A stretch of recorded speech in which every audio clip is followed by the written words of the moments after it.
Hey, hey, fakers! Quick heads up, there's some muffled audio during parts of the scene work and reactions portion of this episode. We're still working through some of the kinks, and that one's on us. We hope you enjoy the chaos anyway, and stick around for a seriously fun and fascinating episode. And just a little teaser to start. Stay real, fakers. We call it tribbing. I'm doing this for you, audience. I want you to know what I'm talking about, even if it's not what we would call it.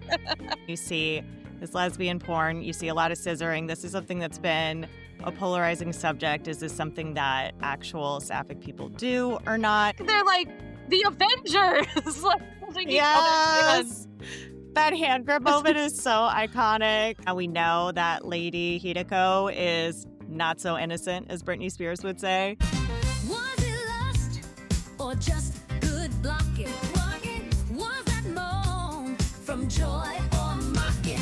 The towel stayed on, but the tension was thick. Was it sexy or just a camera trick? From kisses to caresses, we're breaking down the yeses. Faking it with Ariel and Morgan. Hi, I just went hi. Hi. Hi, I'm Ariel Lee Cohen. It's just Hey. the Yiddish inside of me Came just out. needing to come out. Yeah. Hi, I'm Ariel Lee Cohen, Hey, I'm Morgan Smith. and we're the hosts of Faking It with Ariel and Morgan. We're two intimacy coordinators here to talk about the spicy scenes you see in film and TV. So I'm wearing today my art hat.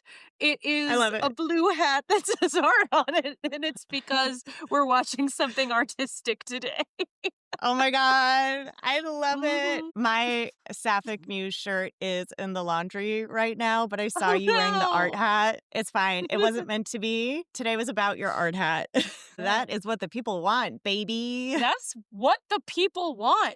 Oh my God. You're the new Society 6. It's me. Hi. It's I'm you. the new Society 6/IKEA. Okay, so today we are covering The Handmaiden. Handmaiden.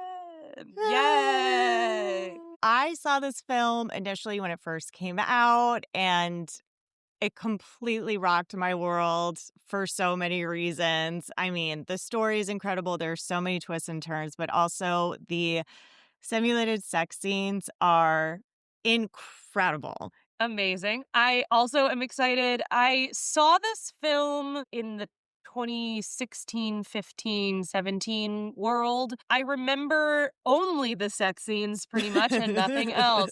I remember the first time watching this and seeing the simulated sex scenes, being like, is this allowed? Like, Is this allowed? how did they get away with this? Oh my God. I saw it with my boyfriend at the time, and he was like, You're Mhm. going to love this scene. I was like, Are you allowed? Nah, I kid. Sorry, you might have to leave the room. This is secret. Yeah, this is secret. So the thing that I also really wanted to focus on today, specifically with these scenes, besides them just being amazing, Yeah. is something that The Handmaiden does in general, which is taking Sapphic tropes that we see in sex scenes all the time and turning them on their head. Ooh, I like that. Should we do some scene work? Work Let's the do scene? some scene work.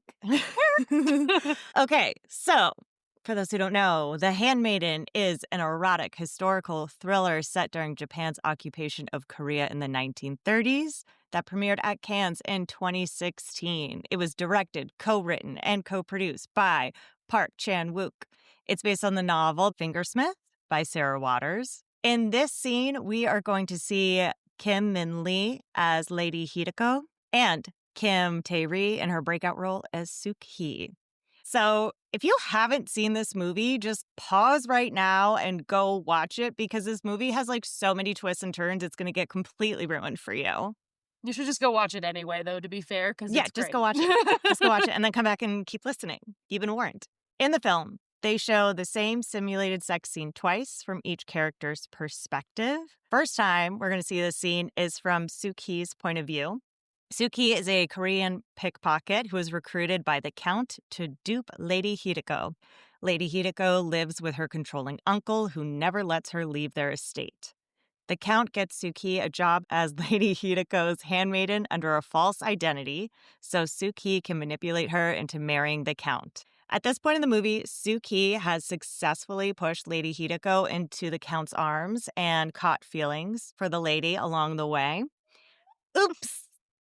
Little snag. Lady Hideko calls Suki into her room and invites Suki to join her in bed because she, quote, feels a nightmare coming on.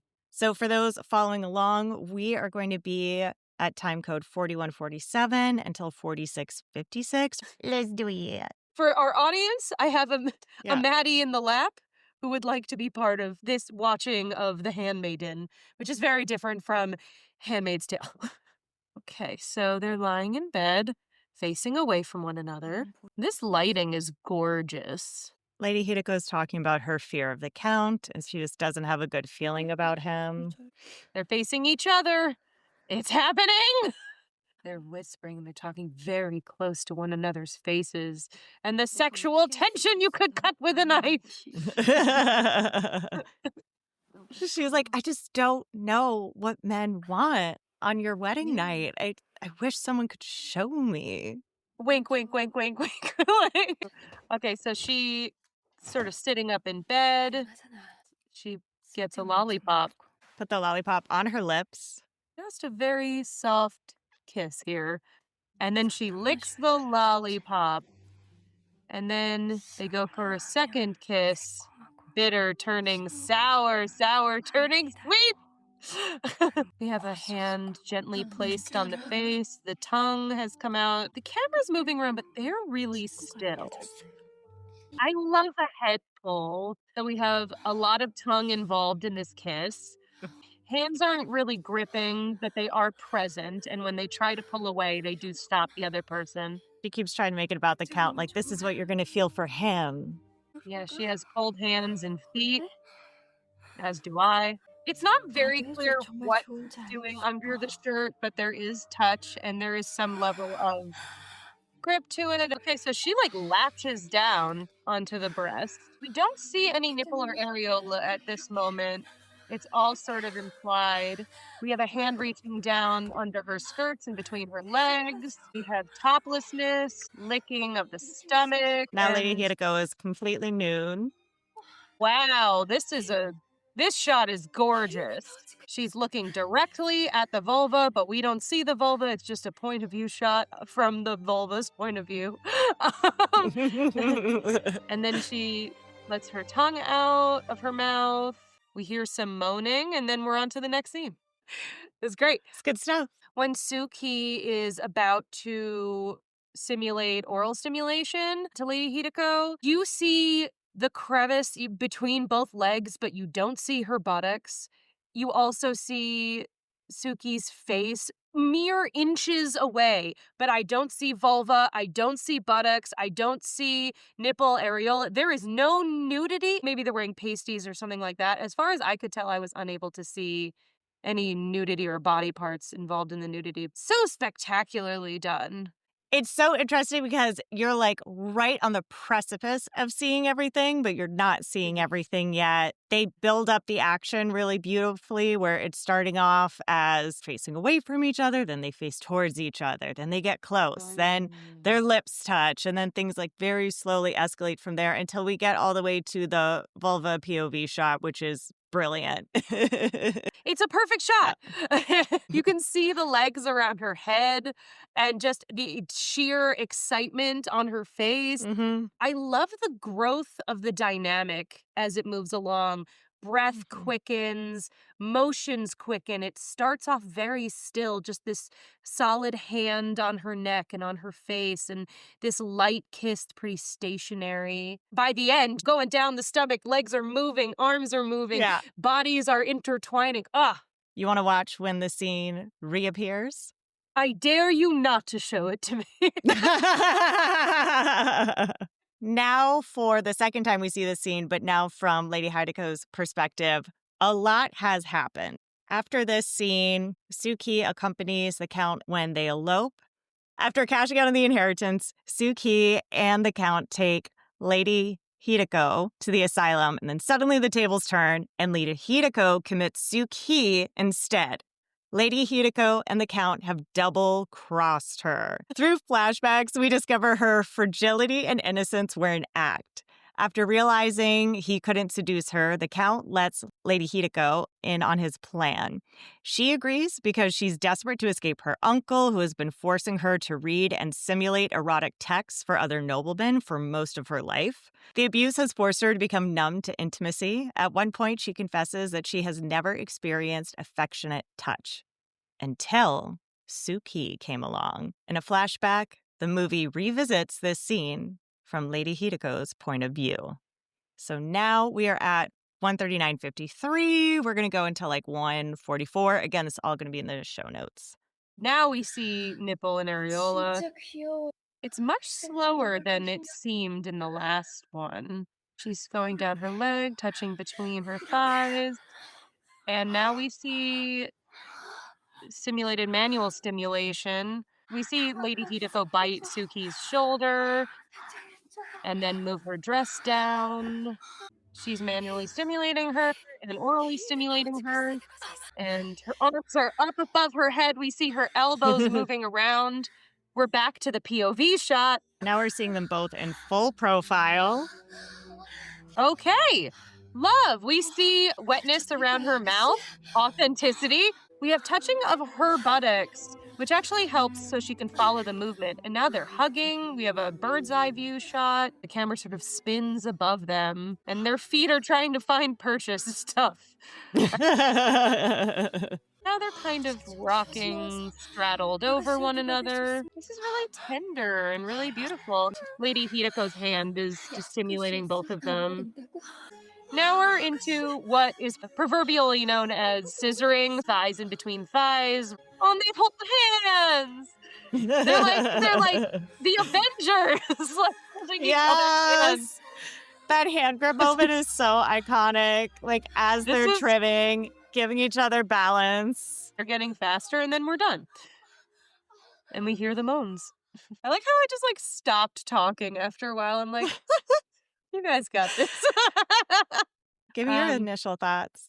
I thought it was really, really well done. It's a little lengthier than I think it needs to be, but at the same time, it's all very earned because we've already seen this from the other perspective. We have more of that tenderness, just the physical and metaphysical connection between the two of them gets a little bit more intensive, which I appreciate. Now we know that Lady Hideko is not so innocent, as Britney Spears would say. And then you can kind of see her egging her on and being like, oh, like, what would I do, hair twirl? What would you do? And then you see her starting to take a lot more control in what they're doing together. This movie plays a lot with role playing and who you are in society and how much the clothing you wear defines you. Especially at this time period, clothing is still really tied to class and occupation. There are times where they're playing dress up together and Suki is dressing up in Lady Hideko's clothing. And so it actually is metaphorical when they have sex together for the first time and they both strip down and they take all of that off. And there are a lot of moments where you can't really tell who's who, and they become so enmeshed, and it's as if they're taking off their class and occupation and their different countries and everything else that defines them as separate and coming together in more ways than one. I love that film theory moment. Extra kudos to the moments of prolonged eye contact. At first, Lady Hideko is kind of looking around and closing her eyes, and then she pops up and looks at her, or the intense prolonged eye contact when Suki is straddled over Lady Hideko, and it's just this very intensive connective tissue that brings them together. Profound moment, and I loved it. I also love the humor that still exists in the scene. Like at one point, Suki, when they're both connected by their vulvas, she's like, wow, you're really good at this. And because in her mind, she's like, this is your first time ever with another person, let alone a woman. It's important to note that this is the only time that we see Lady Hideko smile in the entire film until later when they're both liberated. This is a larger issue that I have that has nothing to do so much with this movie, and it's that orally stimulating someone the first time is confusing and difficult. And it's very rare that anyone is good at it right off the bat. It takes communication with your partner. What one person may like, another person may not like.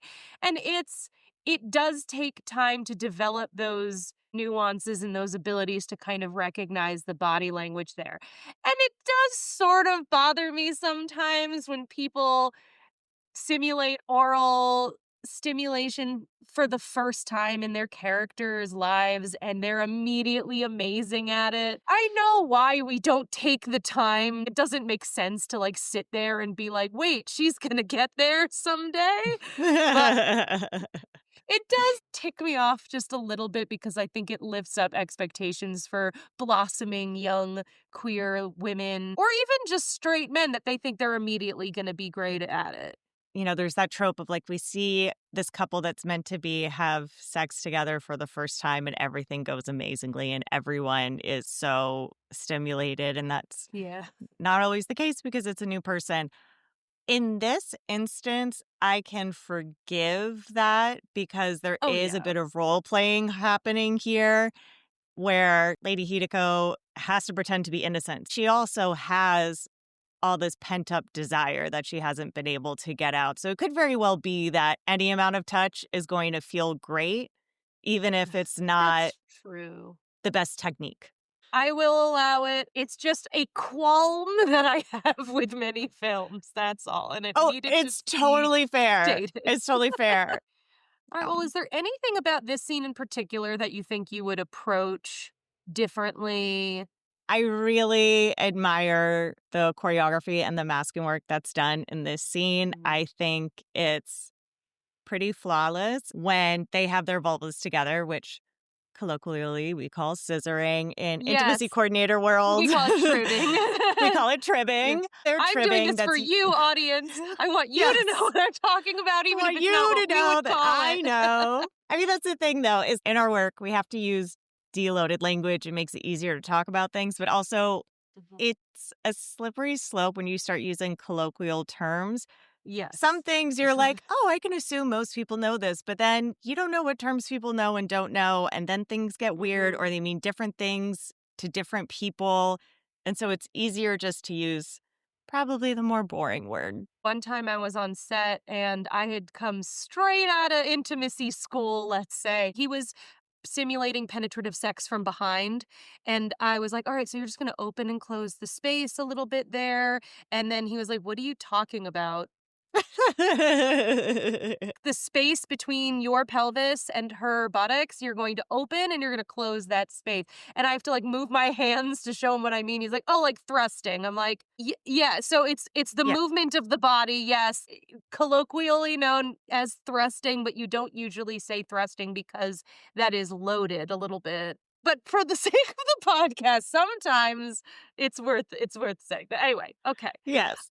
You know, you take this trope, this is something that you see in a lot of porn that's geared towards straight men. You see this lesbian porn, you see a lot of scissoring. This is something that's been a polarizing subject. Is this something that actual Sapphic people do or not? There are people who do it in real life, but it has been overused in a lot of contexts because it approximates penetrative sex between someone with a penis and someone with a vulva. But here, they're showing it as a moment of liberation, a moment where they're really connecting, not just physically, but also this is where the most eye contact is happening. This is where Suki is saying, wow, you're really good at this. And Lady Hideko smiles. Like, this is when they're really seeing each other for the first time. And so they're taking this thing that usually flattens the people involved and is actually using it as a moment of them becoming complicated people who see each other. It is a move that can be done, like any move. It is sort of difficult to figure out physiologically, and not all bodies can perform that action. I do think one argument for it is that it does put bodies in display in an aesthetically pleasing way. I do also agree it is super overused. I can give a little backstory on how they did these intimate scenes. Yeah. So they didn't have an intimacy coordinator, but I think the approach is really interesting, and I'd love to hear your thoughts on it.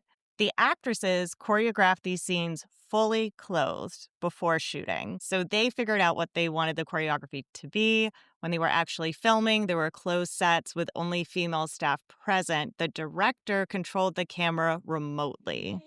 Ooh, okay. That's cool. I had limited sources on that, so maybe that's 100% true, maybe a little bit's exaggerated, but I do know the director was really committed to removing the male gaze, both in the product itself and also the process. So I would believe if he was like, I want to make sure I'm not even in the room, like I don't even want to influence how this is working. And he did speak to them a lot ahead of time about their boundaries, the shots, what was going to be seen during the sex scenes. There's a quote from an interview he did with Esquire where he said, quote, I wanted to do a sex scene where the process is the joy of it, the kind of sex where you can feel the intimacy between the two characters, where it is, as you say, a game. Sex where you laugh a lot, talk a lot, and even cry sometimes. Aww. That's just ding dang cute. I don't know. Even if you have a room full of women, it doesn't mean that the choreography you have is going to be good. Now, the choreography in this is very, very well done. I don't understand why it's so good, but I appreciate it. It doesn't make any sense. It seems like the two women who are making it probably identify as straight.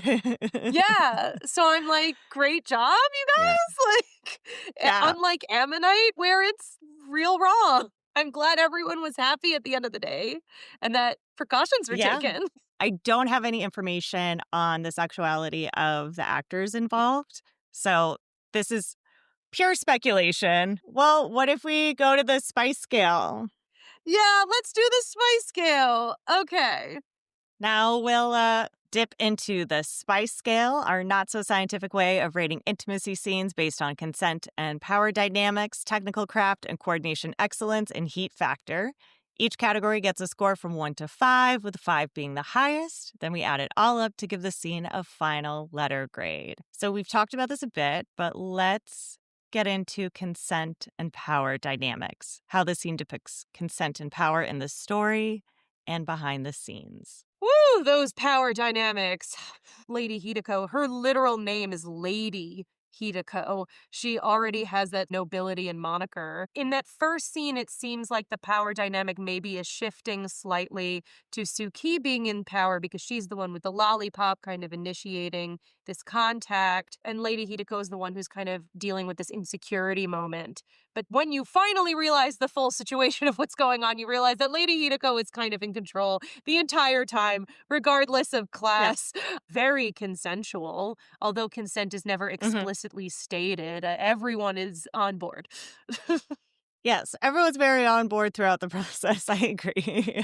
Yeah. The film in general does a lot with power dynamics. At one point in the scene, I think it's Lady Hideko who says, I wish I had milk so I could feed you, while Suki is on her breast. Mother, baby, that's something that comes up. The different classes, there's the Japan versus the Korea of it all at the time because Japan is occupying Korea, and all these themes of power and domination and submission that are really interesting. We see even in this little scene. You want to give a sexy little 5? Get like a sexy big old 5. Sexy. Sexy big old 5. Technical craft. Coordination excellence, the staging, film coverage, modesty protection, choreography, and overall execution of the scene. I mean, I was floored by some of that. Floored. Between that one shot I can't get over where she's about to simulate oral stimulation. Like, whoa! The vulva POV will stay with me for the rest of my life. It's so good. It's so funny. This director is so good at injecting humor in just the right places. It's the most perfect masking I've ever seen. At no point do we see a vulva in either scene. And we are Mm-mm. so close. We are right there. I'm in awe. So 5 for me. 5. Yeah, All great. right. I have a feeling I know what's going to happen in the next one, but heat factor? Great job, team. I do think it was better in the second scene than the first one, but I just think that's because it became more complex as it went on. I think back to when I watched this for the first time and I saw the first scene and I was like, wow, this is great. And then I saw the second one. It was like, whoa, I probably would have given the first perspective a 5 if I had never known about the other one. And then I saw the other one. I was like, we get more? We can have more? We can have more. I would say the first scene is maybe a 4 and the second scene is a 5. They're both great. So this gets an A.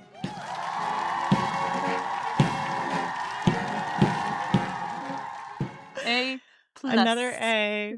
Thinking back to the first perspective of this scene, and it does feel like kind of a trope. The sleepover where someone's like, teach me how to kiss, like we would kiss a boy, and that turns into something.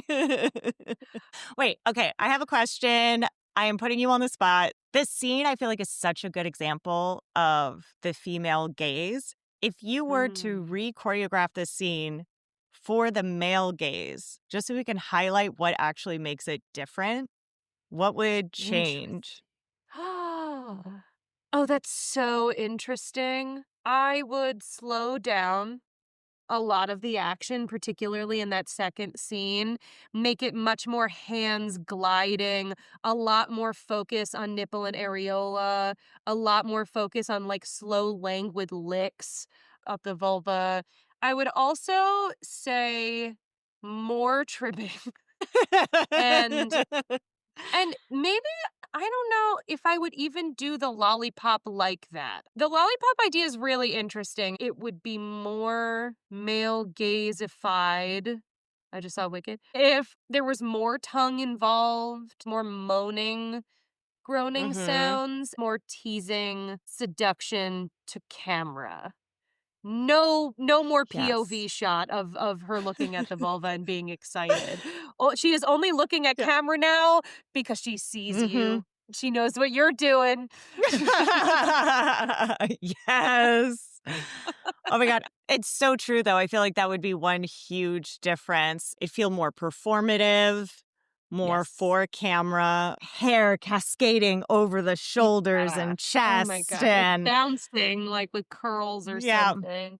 Yeah. A lot more shots of the buttocks, of the chest, just getting like the general curves of the body. Oils on the body and oils.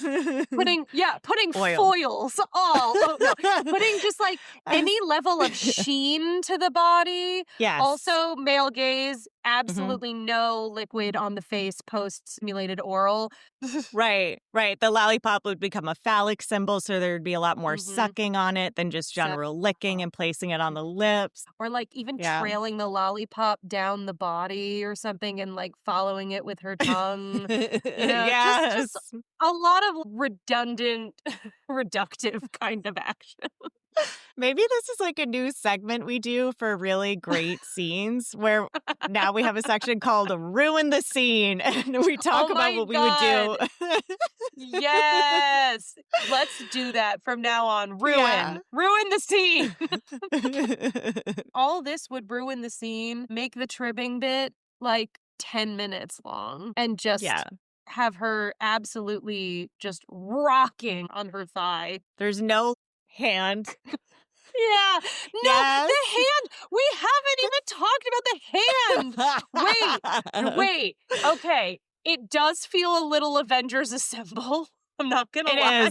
It is. But there's something so wonderfully cohesive about it. There's something that just brings me queer joy because it's like, we're in this together. We are no longer power dynamics apart. We are the same. Yes, which also ties back to the story that's happening in the film. Is spoiler alert, the two women end up running off together. So they really are in this together.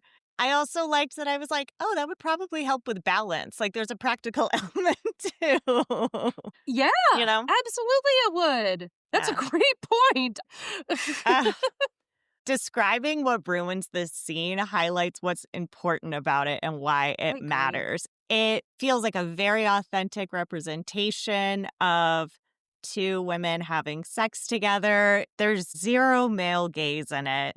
The scene is still really hot. This movie did incredibly well. People loved it. And I think it's important to remind the industry that this kind of scene is successful and we don't have to go back to the safe old tropes that we keep going to. We can actually get a lot out of turning those tropes on its head or just abandoning them completely and exploring something new. I keep going back to the thing that you said earlier, where you said, is this allowed? Yes! Because you never get to see anything like this. It is a period piece, which we very rarely get to see any kind of sapphic behavior in a period piece, although that's slowly starting to change, but not really. There's so much joy in this scene. Yes, there's joy, there's discovery.